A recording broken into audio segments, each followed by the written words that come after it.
Put that down, you're scaring the real customers. The dress slipped from Amara's hand before she could speak. A sharp gasp rippled through the boutique. Heels paused mid-click, perfume bottles froze mid-spray. The room wasn't silent, it was holding its breath. Victoria Whitmore stood tall in front of her, slim frame, ash-blonde bob curled to perfection. Blood-red lips fixed in a smirk. Her voice echoed across the marble floor, slicing through soft jazz and the clink of champagne flutes. "I'm sorry," she said loud enough for everyone to hear, "but we have a standard here." She waved a manicured hand toward Amara's plain gray hoodie, and that pause, a trace of disgust, isn't part of it. Bradley Morrison, the assistant, leaned against the counter, grin half hidden behind his hand. "Should I call security or just the Goodwill truck?" A few customers laughed softly, the kind of laughter that lives between fear and complicity, phones tilted up, pretending to scroll, quietly recording. Amara didn't move. Her sneakers left small, wet prints on the polished floor. Her gaze didn't meet Victoria's. It rested somewhere beyond her on the rows of mirrors reflecting every face in the room. Victoria stepped closer. "You're making people uncomfortable." Still no answer. The silence pressed like weight. One child tugged his mother's sleeve, whispering, "Why are they mad at her?" No one replied. Victoria's heels clicked once, sharp and final. "If you can't afford to shop here, don't pretend." Amara finally looked up. Her eyes met Victoria's, a steady, unreadable calm, not anger, not shame, something deeper, older. For the first time, Victoria hesitated just half a breath. Then she turned to the crowd, smiling again. "Nothing to see here, folks, but everyone had already seen it. What would you do if they treated you like this?" The air hadn't moved since the insult. Even the music sounded trapped inside the speakers. Victoria broke the silence first. "Well," she said, "if you're really shopping, prove it." Amara blinked once, slow. She reached into her hoodie pocket and drew out a wallet, black leather, worn soft from years of use, from it. She slid a single card, no logo, no name, just matte black edges silvered by light. Victoria's laugh was too loud. "That's cute. A fake centurion. They sell those online now, don't they?" Bradley leaned in to see it better, holding it between two fingers as if it were contagious. "It doesn't even have a number." A red dot blinked on the ceiling camera above them. Steady, unblinking, CCTV recording. Sasha, the youngest associate, stood near the fitting rooms, watching everything. She opened her mouth, then closed it again. Her eyes darted between the blinking red light and Victoria's hand still holding the card. "Do you know what this costs?" Victoria said, waving the silk dress like evidence in a trial. "That hoodie of yours isn't even worth a button on this gown." Amara didn't flinch. "Would you like to scan it?" "Scan?" Bradley laughed. "Honey, this isn't Walmart. We use real cards here." Laughter again, scattered, nervous, the kind that smells like fear pretending to be confidence. Sasha stepped forward. "I can check the card if you want." Victoria's hand shot up. "Stay out of this, Sasha.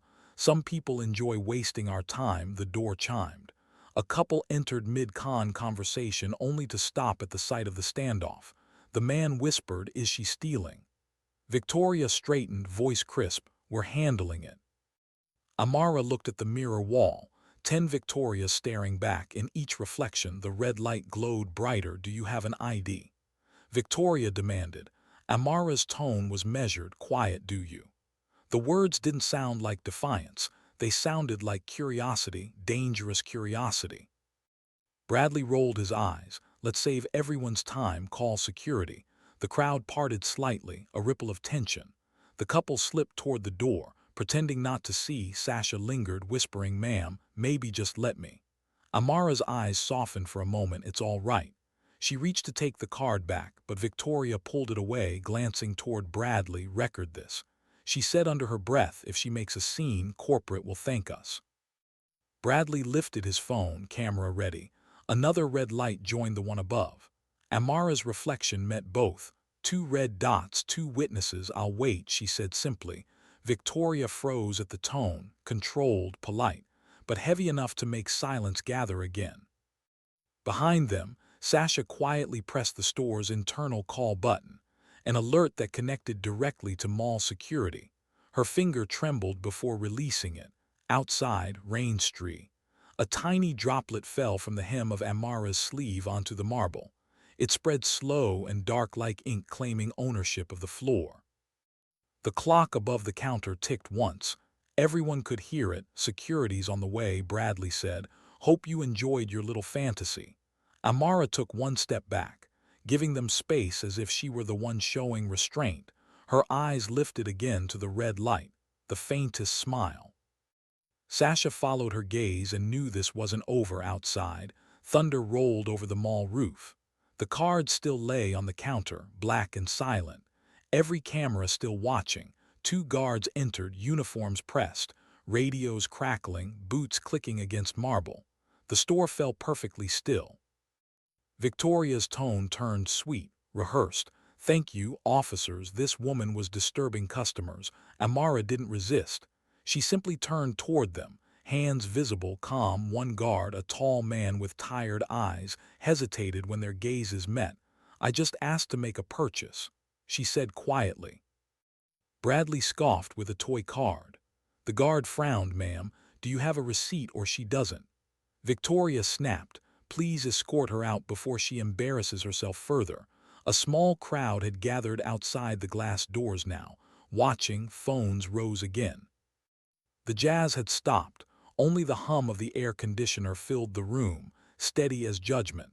Amara adjusted her sleeve, still wet from the rain. "No need to touch me," she said.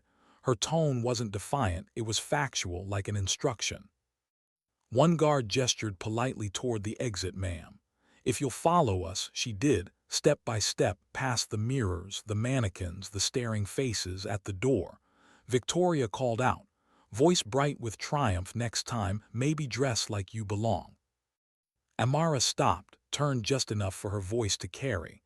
"But only to the guards. I do belong," she said softly, then leaned closer to one.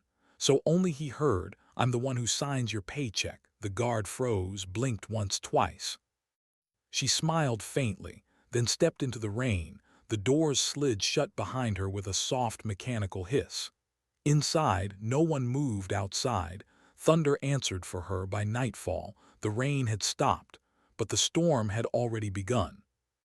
The first clip appeared on Twitter at 6:42 p.m., 43 seconds long, grainy, but unmistakable. Woman kicked out of Luxe boutique for looking poor. The video hit 100,000 views before the boutique even closed. Inside the staff room, Victoria scrolled through comments, expression half amusement, half annoyance. "Oh, please," she muttered, "every store gets trolls." Bradley hovered beside her, laughing nervously. "They're saying you went viral." "Good," she said, "free publicity." He didn't respond. The sound of notifications, pings, buzzes, alerts filled the air like mosquitoes on screen. The comments scrolled too fast to read. "Disgusting behavior. That woman was calm the whole time. Isn't that card real? Someone find her name." Sasha sat alone in the stock room, her phone lighting her face. The same red dot that blinked above the counter now glowed in the video's corner. She recognized her own voice faintly in the background. "Ma'am, maybe just let me." She pressed pause. Her reflection looked back from the black screen, eyes wet. In the mall, Luxe's glass storefront reflected the blue-white light of phones as people gathered, watching the clip again and again. By morning, Luxe Boutique trended nationwide. News outlets picked it up. Boutique employee humiliates customer in viral video. Designer brand faces. Accusations of class discrimination. Victoria arrived at work wearing sunglasses, holding her latte like armor. The moment she stepped inside, flashes went off. Local reporters outside pressing against the glass. Bradley whispered, "Should we call corporate?" "Don't overreact," she snapped. "They'll defend us, they always do." She didn't notice the security guard by the door. The same one from yesterday, scrolling through his phone, frozen at the moment Amara whispered to him. Sasha approached her gently. "Ma'am, maybe we should make a statement." Victoria turned, smiling thinly. "Here's our statement. We serve customers who look like customers." The words landed like glass breaking. Sasha stepped back. The front door opened. An older woman entered, holding up her phone. "Is this where it happened?" she asked, filming. Victoria's smile vanished. Bradley locked the door outside. A small crowd had formed, some shouting, some just filming silently. Inside, every screen still glowed with Amara's calm face. No anger, no resistance, just quiet. It unnerved everyone who watched it. By noon, the clip hit 2 million views. A news anchor's voice played from a TV near the counter. Sources say the woman in the video has not yet been identified, but the store's silence is fueling outrage. Sasha closed her eyes. She already knew the truth. Silence can be louder than words. Victoria turned off the TV. Her reflection stared back, tired, stretched thin. "This will die down in a day," she said, but outside, another reporter spoke live into her mic behind her. Luxe Boutique's logo glowed like a target.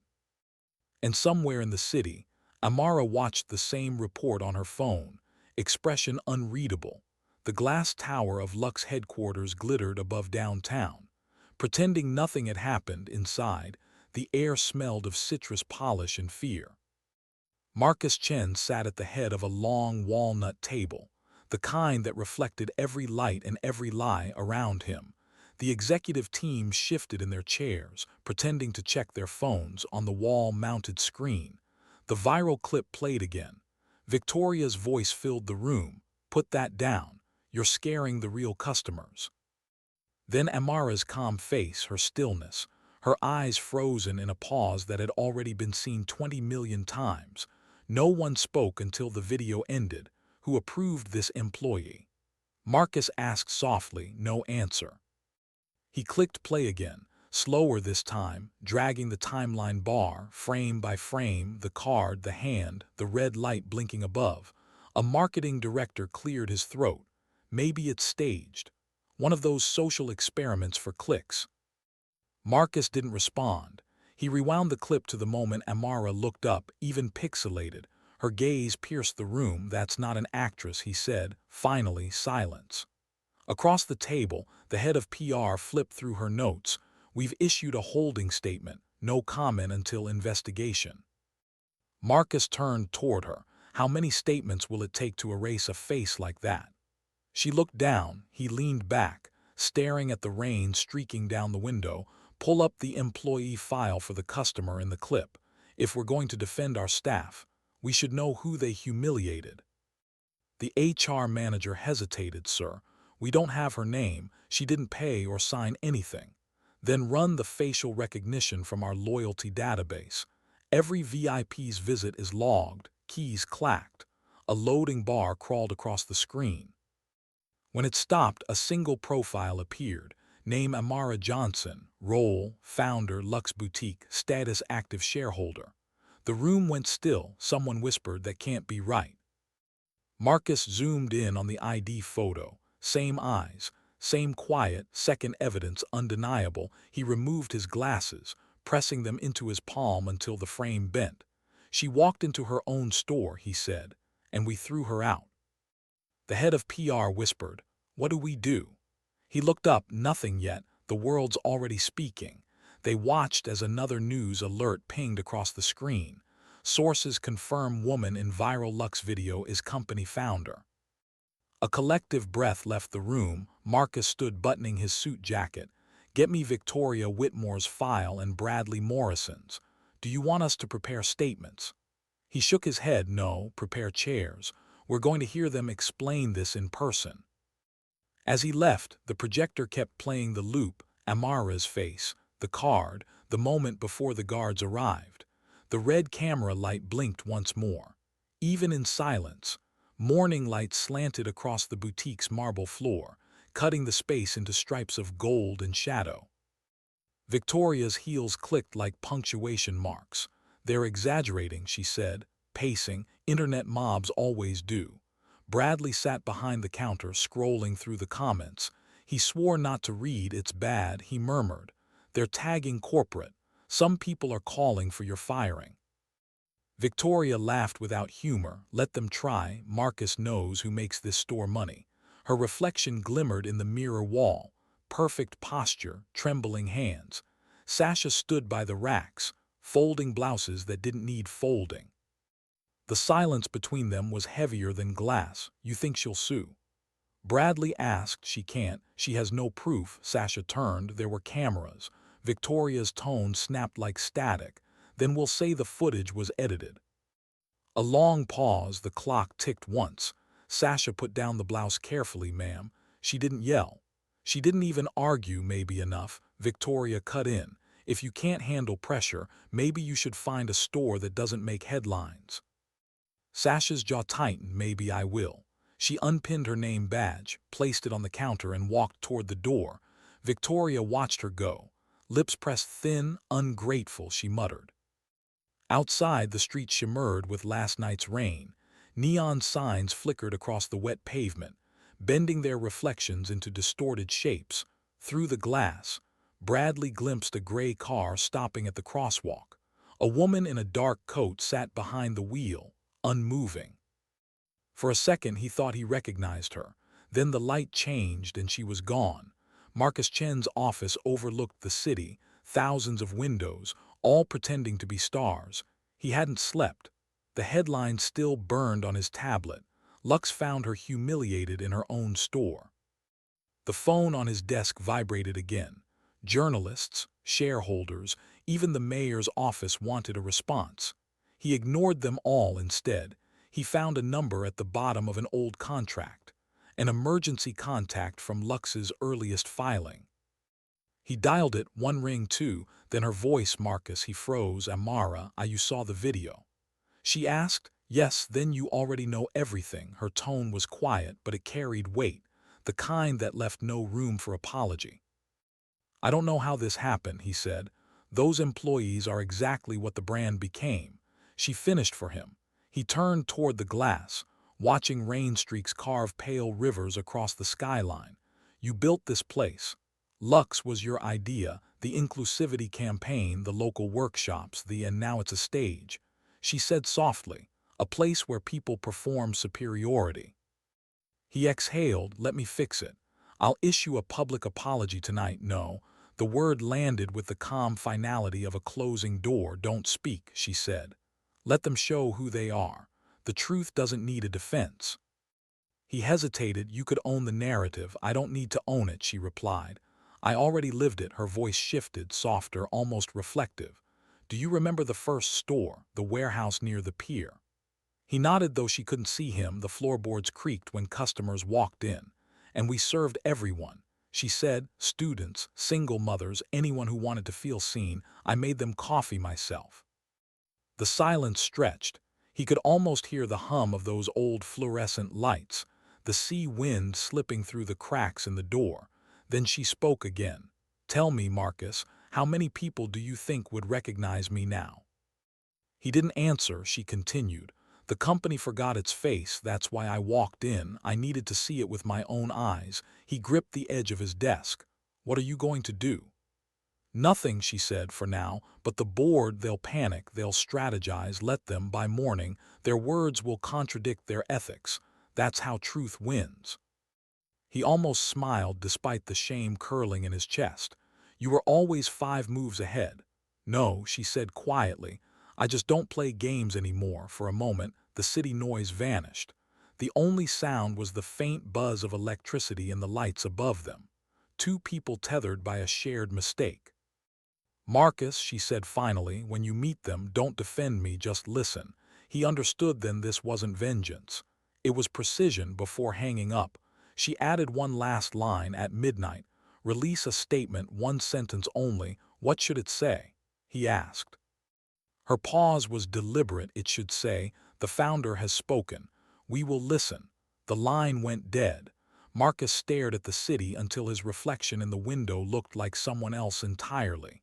He didn't notice his hands trembling. Behind him, the TV replayed the viral clip again. Amara's eyes, steady, unblinking, filled the screen. The clock on the wall read 11:53 p.m. 7 minutes until midnight. The next evening, the boutique glowed unnaturally bright. Too many lights, too few smiles. Victoria stood near the counter, rehearsing lines under her breath. She had straightened her blazer twice, redone her lipstick 3 times. This is routine, she told herself. A misunderstanding. No! No! At exactly 700 p.m., the door chimed. Marcus Chen stepped inside. 2 executives followed, silent, suited, expressions unreadable. Bradley nearly dropped the price scanner he was holding. "Mr. Chen, sir, we didn't expect." Marcus raised a hand. "Relax, I'm just here to understand what happened." Victoria recovered quickly, smiling with corporate confidence. "Of course, sir. The whole thing's been blown out of proportion. We were protecting the brand." "The brand?" Marcus repeated softly, glancing around. "I see." He walked the floor slowly, like someone revisiting a memory. His gaze lingered on the mirrors, the counter, the place where Amara had stood. Victoria followed, still talking. "That woman, she came in looking suspicious. We can't let just anyone handle designer material." Marcus stopped. "So, you judge credibility by appearance, not judge," she said quickly. "Just maintain standards." Bradley nodded eagerly. "Exactly. If people don't look like buyers, it confuses the real ones." Marcus turned back to face them. "And who decides what a buyer looks like?" They hesitated. He smiled faintly. "Let's make this simple. Suppose the owner of this company walked in. No announcement, no title, you treat them with respect." "Yes, of course," Victoria said, relieved by the question. "We'd never insult the owner, never." "Never," she repeated louder, as if volume could erase guilt. Marcus nodded slowly. "Interesting." He gestured to one of the executives, who handed him a folder. Marcus opened it, pulled out a printed page, and placed it gently on the counter between them. It was a still frame from the viral footage, Amara's face looking up beneath the boutique lights. "Do you recognize her?" he asked. Victoria blinked. "That," she faltered. "That's the woman from the video." "Yes," Marcus said, "and this," he slid another page over, "is the founder's identification from our incorporation file, side by side." The 2 images matched perfectly. "Her name," Marcus continued, "is Amara Johnson." Bradley's jaw slackened. "Wait, that's the owner," Marcus finished. The air left the room like someone had opened a vacuum. Victoria laughed. The sound brittle. "No, that's impossible. She can't." Marcus gestured toward the back wall. "Look closely." A framed portrait hung above the display shelf, half forgotten, dust gathering along its edges. It showed a younger Amara standing beside Marcus at the grand opening, scissors in hand, both smiling. He stepped aside, letting the image speak. "Third evidence." Victoria stared at it, frozen. The sound of rain outside returned, faint but steady. Marcus's tone stayed calm. "You swore you'd never mistreat the owner." She swallowed. "I didn't know, didn't care," he corrected softly. Bradley rubbed the back of his neck. "Sir, we thought she was." Marcus turned on him. "Poor out of place." He said nothing. The silence stretched until even the lights seemed to dim. Finally, Marcus spoke again. "We all build mirrors around ourselves, Victoria. But sometimes the reflection tells the truth." He gestured to the portrait once more, then toward the cameras mounted along the ceiling. "They recorded everything. The world has already seen it. What matters now is what you see." Victoria's hands trembled, nails tapping the counter. She opened her mouth, but no words came. Marcus closed the folder. "I'll be returning tomorrow with HR. Prepare to explain this formally." As he walked out, the automatic doors opened with a low sigh, pulling in a gust of night air. Bradley slumped against the wall. "We're finished," he whispered. Victoria didn't answer. Her eyes were still on the portrait, on the smile of the woman she had called unworthy. Outside, thunder rumbled again, quieter this time, like applause heard from another world. The boutique closed early that night. No music, no customers, just the echo of a place that had lost its rhythm. Victoria sat alone on the edge of the display counter, still facing the portrait. The glass around her reflected fragments of herself, 20 Victorias, all breaking differently. Bradley stood by the door, phone in hand, screen dark. "It's everywhere." He whispered, "Every channel, every page." She didn't look up. They'll forget by morning. He waited, then said quietly, Marcus won't. The rain outside turned to mist, tapping against the windows in soft, uneven rhythms. The scent of perfume still hung in the air, expensive, suffocating. Victoria's eyes moved to the spot where Amara had stood. The floor still bore faint outlines of her wet footprints. For a moment she imagined her standing there again, same hoodie, same silence, and for the first time she wished she had listened. Bradley broke the quiet. Do you think she'll come back? Victoria's voice was barely audible. She already did. They stayed like that for a long time, two figures trapped between light and reflection, hearing only the hum of the ceiling vents and the faint whisper of the storm outside. Sasha's name badge still lay on the counter, catching a glint from the streetlight, a small piece of honesty left behind. Victoria reached out, touched it once, then pulled her hand back as if it burned. The store's automatic lights dimmed themselves. Shadows climbed the mirrors, and in that silence, every reflection seemed to ask the same question. When truth stands in front of you, do you see it? The meeting took place inside the boutique. Blinds half drawn, morning light spilling in narrow stripes across the marble floor. Marcus stood by the counter, a slim folder in his hands. Victoria and Bradley sat opposite him, side by side, their reflection fractured in the mirrored wall behind them. You know why we're here, Marcus began. His voice carried no anger, only weight. Victoria straightened her blazer. Sir, before you start, I'd like to clarify. He opened the folder. Papers shifted softly like wings. 3 customer complaints over the past 6 months, he said, all citing the same words. Humiliated, profiled, treated like they didn't belong. Bradley swallowed. Those were isolated incidents. Marcus laid down another sheet.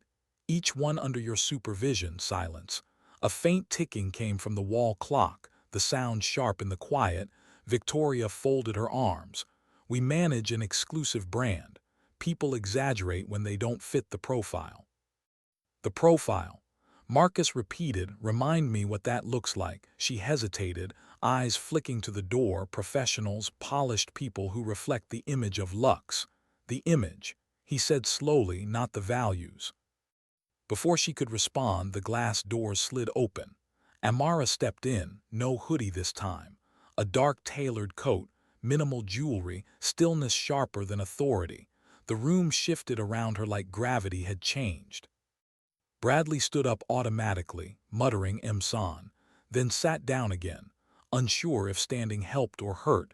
Marcus closed the folder. She asked to join this conversation. Amara didn't sit. She walked once around the display table, fingers brushing the edge of a folded gown. When she finally looked up, her gaze landed on Victoria. Tell me, she said quietly, how do you define luxury? The question hung there, disarming in its calmness. Victoria blinked. Excuse me, luxury. Amara repeated, what does it mean to you? Victoria tried to recover. Its quality, prestige, presentation. Amara tilted her head slightly. And dignity, does that count? No one spoke. Marcus opened the folder again, sliding one last page across the counter.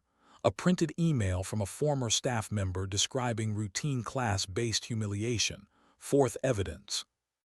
Amara glanced at the page but didn't pick it up. You built a house of mirrors, she said softly. All reflection, no depth. Bradley's eyes darted to Victoria. We never meant. She cut him off. Stop talking. Amara's tone never rose. When I founded Lux, I wanted people to walk in and feel seen, not sized up. Marcus closed the folder, locking it under his arm. The board will decide the next steps. He turned to leave, but Amara spoke once more. I've already decided. They both looked at her. Every store will be audited, every complaint reviewed, and every person who forgot what this place stands for replaced. Her words were precise, final, surgical. Then she turned toward the exit, pausing only once by the portrait on the wall. I won't destroy what I built, she said. I'll remind it who it is. The doors opened with a low hum. She stepped into the daylight, leaving behind silence thicker than reprimand. The conference room on the 15th floor looked more like a stage than an office. Rows of seats filled with employees, reporters, flashing cameras. The Lux logo shimmered behind the podium, gold letters now carrying the weight of irony. Marcus stood at the front, composed, a microphone resting on the table beside him. To his left sat Victoria and Bradley. To his right, an empty chair. He began without flourish. "We're here to address what has already become public record." Click, a camera flash lit the room. Victoria crossed her legs, forcing a smile before anyone rushes to judgment. "I'd like to remind everyone that videos can be misleading." A reporter raised his hand. "Ms. Whitmore, were you the person heard saying, 'We have a standard here'?" Victoria straightened. "Context matters. That comment was about store policy, not people." Another reporter interrupted. "You also referred to Ms. Johnson as a nobody in a hoodie, correct?" The murmur spread through the crowd. Bradley glanced at her. "Pale, you wrote that." Victoria froze. "Where did you?" Marcus placed a printed email on the table. "From your internal account sent to your assistant, 8:47 p.m. the night of the incident." The room erupted in camera flashes. Public exposure beat one. "I was frustrated," she said quickly. "The store was under attack online. It was an honest reflection," Marcus cut in, his tone still calm, "of how you see the people you serve." Behind them, the glass wall overlooked the city. The same skyline Amara had once dreamed over. Someone near the back whispered, "She insulted the founder." The whisper multiplied. Victoria gripped the edge of the table. "I built sales here. I protected this brand when no one else could." A reporter asked, "Do you think humiliating the founder protected it?" She didn't answer. Bradley shifted forward. "She told me to do it," he said suddenly, voice shaking. "She said we should remove anyone who didn't look on brand." The crowd gasped. Victoria spun toward him. "You coward." Marcus raised his hand. "Enough." He looked out at the audience. Lux was founded on inclusion, on respect. Somewhere along the way, we confused luxury with superiority. Then he turned slightly, the empty chair beside him now filled. Amara had entered quietly, unnoticed until that moment. Her presence alone silenced the room. Victoria's face drained of color. Cameras clicked like falling dominoes. Marcus gestured toward her. "Ladies and gentlemen, Ms. Amara Johnson, founder of Lux Boutique." Every sound disappeared. Amara gave no speech. She simply sat, hands folded, eyes on Victoria, not with vengeance, but with recognition, the same calm from the video, the same silence that had started all this. Under that gaze, words failed. The press began typing furiously. Headlines were already being written in real time. Marcus closed the folder in front of him. "We'll continue this in 10 minutes, he said. "Some truths deserve space to breathe." As he stood, Victoria's microphone slipped from her fingers and clattered to the floor. The sound echoed longer than anyone expected. When the break ended, the room was quieter. Reporters spoke in whispers, phones recorded silently. Marcus remained standing. He placed a single envelope on the table. "Before we close, there's one more item," he said. "This was filed with our payroll department every quarter." He slid the paper across to Victoria. She didn't move to touch it. "Read it," he said. Her voice trembled as she scanned the top line, "Authorized signature, Amara Johnson." Her eyes darted to the bottom. Her own name listed under store manager recipient. Bradley leaned forward. "Wait, that means Marcus finished for him. Every check you've cashed, every bonus you've earned came from the same person you called unworthy." Fifth evidence. The cameras zoomed in. Flashes exploded like lightning. Victoria's lips parted. No sound. Bradley's head sank into his hands across the table. Amara sat still, her gaze level and steady. She hadn't spoken once. Marcus placed his hands on the table. "This document doesn't need explanation, it speaks for itself." A reporter near the front whispered to her camera. The founder who was humiliated was paying their salaries. The phrase spread through the room in waves. Paying their salaries. a moral echo that bounced off every wall. Victoria tried to speak, Ms. Johnson. Amara's eyes met hers, no anger, just clarity. Victoria's sentence died halfway through. Bradley whispered. We didn't know, Amara replied softly. You didn't want to, that was the only thing she said. The silence that followed wasn't empty, it was judgment. Marcus gathered the documents, his movements deliberate, effective immediately. Both of you are suspended pending review, neither argued. As security approached, flashes erupted again, capturing the moment. Two employees who had once measured others now being measured themselves. Victoria rose unsteadily, face pale under the fluorescent lights. The sound of her heels was gone, only the shuffle of defeat remained. Bradley followed, avoiding every eye in the room. The door closed behind them with a muted thud. The sound of something ending. For a few seconds, no one moved. Then Marcus turned toward Amara. It's done. She nodded once, stood, and walked out. No statement, no press wave, just quiet grace. Cameras followed her until the elevator doors closed inside. Her reflection stared back, calm, unbroken, whole. The world outside was still deciding what luxury meant. But she already knew by dawn, luxe was everywhere. Not in fashion columns, in news feeds, ethics panels, morning talk shows. The same footage that once humiliated Amara now played behind headlines that read, Founder expels elitism from her own brand. A lesson in class, courtesy, and consequence. At headquarters, Marcus faced the board. The long table that once shimmered with confidence now looked dull under the fluorescent light. The world doesn't need another luxury label, he said. It needs proof that luxury can still mean humanity. No one disagreed. By noon, official statements were released. Luxe Boutique announces internal review of all management practices. Store leadership under investigation. New inclusion protocol to be implemented across branches nationwide. On social media, something unexpected happened. Customers began sharing their own stories. Moments when clerks had treated them kindly. When someone at Luxe remembered their name or offered help. The brand wasn't dead. It was reclaiming its heart. At the downtown boutique, the glass doors stayed locked. Inside, boxes of unsold dresses stood stacked like quiet witnesses. Marcus arrived mid-afternoon with HR and legal staff. Victoria's office had been cleared, drawers empty, perfume gone. A faint imprint of her name plate still on the desk. Sasha waited near the counter, uncertain. He handed her a new badge. Manager, it read. She blinked. Sir, I'm not ready. He smiled faintly. You were ready the moment you pressed that call button. She held the badge like it was breakable. Outside, two former employees lingered to apologize on camera. We followed orders, one said, but watching her face, I'll never forget that. Meanwhile, Amara refused interviews. She issued one brief message through the company's press page.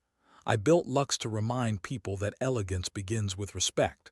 We lost our way, but not our purpose. Her name trended again, not as a victim, but as a founder, reclaiming her legacy. At sunset, Marcus walked through the empty boutique alone. The lights were off, but enough daylight filtered through to reveal the reflection of the portrait on the far wall. Dust had been wiped away. The frame gleamed again. He looked around. No crowd, no press, no spectacle, just quiet order returning. He thought of Amara's last words before leaving the hearing. I won't destroy what I built. I'll remind it who it is. He whispered them to himself as if reciting a vow. Then he unlocked the door, letting the first customer of the new era step inside.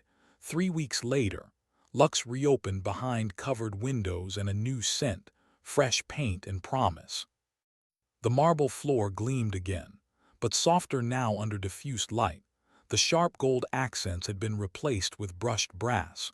Warm and understated, every surface seemed to breathe differently, as if the air itself had learned humility. Where mannequins once posed like untouchable statues, they now stood beside photographs of real customers, teachers, bus drivers, nurses. Each wore the same line printed beneath their portrait: "Respect is luxury." Inside, staff gathered before opening. Sasha stood at the front holding a clipboard, trying not to show how nervous she was. "Remember," she said, her voice shaking only slightly, "we greet every person the same way. Whether they're browsing or buying, eye contact, kindness, no assumptions." Her team nodded, a few smiled. Outside, the morning crowd began to form. Not influencers or critics, just people curious about what had changed. Marcus watched from the far corner.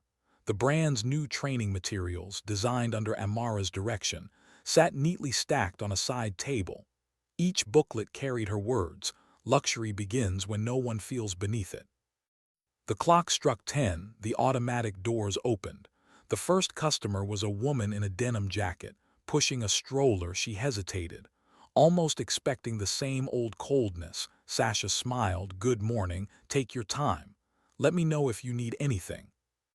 The woman blinked, then smiled back. "I just wanted to look if that's okay." "Of course," Sasha said. "Everyone's welcome here." A simple exchange, small as a heartbeat, yet it felt like the first honest breath the store had taken in years. Through the glass, a black sedan idled at the curb.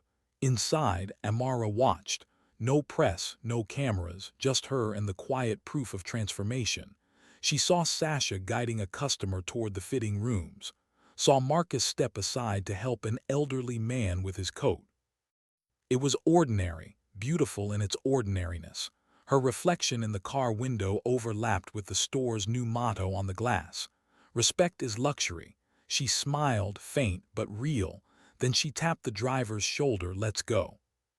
The car pulled away slowly, merging into traffic. Inside, laughter replaced the echo of arrogance. Outside, the sun hit the new gold letters, and for the first time they didn't blind, they glowed. By the end of the month, Lux no longer felt like a battlefield. The air carried laughter again, not nervous, but genuine. Customers wandered freely, greeted by name, unhurried. Amara visited quietly one afternoon, wearing the same gray hoodie, no announcement, no camera. The staff recognized her instantly, but no one stared. Sasha met her at the entrance, smiling with the kind of warmth that didn't need practice. "Welcome back," she said simply. Amara nodded, her eyes moving across the space that once suffocated her. The mirrors, once weapons of judgment, now reflected kindness, employees helping, customers smiling, humanity restored. She stopped at the counter. A young clerk stood there folding receipts. He looked up nervously. "Can I help you find anything, ma'am?" Amara smiled. "No," just looking behind her. The automatic doors opened. Victoria stepped in, dressed in plain black. No makeup, no entourage. For a moment, no one breathed. She approached slowly, stopping a few feet away. "I came to return this," she said, placing her old name badge on the counter. "It's yours, not mine." Amara looked at it, then at her. "You kept it this long." Victoria nodded as a reminder of what I became.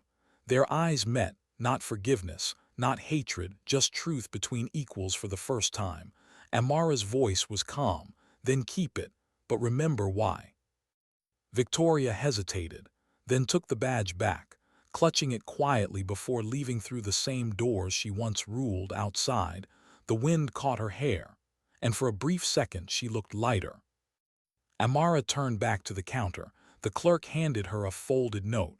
Lux's new customer card, printed with gold letters. "Lux isn't a look, it's a way of being." She traced the words once, then set it down gently.